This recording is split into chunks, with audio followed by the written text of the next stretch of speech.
Peaceful protests, many people, probably dozens, were killed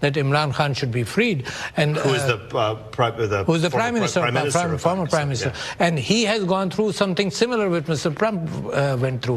Entire judiciary has been against him. He has been put under false charges into prison, and he's being the democracy in Pakistan has been totally sabotaged. The Supreme Court has been stacked up against the people and democracy. So the weaponization of the justice system, as was claimed,